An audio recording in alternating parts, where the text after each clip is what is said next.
আপনি কাউ থেকে কষ্ট পাবেন না, আপনি কারোর কাছ থেকে আঘাত পাবেন না, আপনার জীবনে অনেক সমস্যার সমাধান হবে।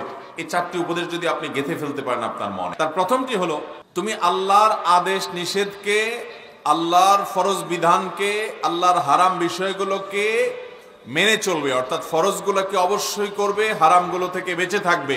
উপদেশ নম্বর 2, আল্লাহ রাব্বুল আলামিনের আদেশ নিষেধগুলোকে হেফাজত করবে, সংরক্ষণ করবে।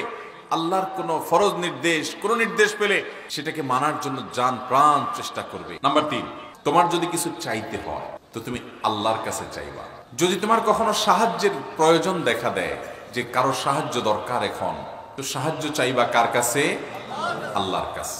গোটা পৃথিবীর সকল মানুষ যদি ডিসিশন নেয় যে তোমার কোনো উপকার করবে, সবাই মিলে সিদ্ধান্ত নিও আল্লাহ তোমার জন্য যতটুকু কল্যাণ এবং উপকার লিখে রেখেছেন তার থেকে এক চুল পরিমাণও বেশি উপকার করতে সবাই মিলে পারবে না।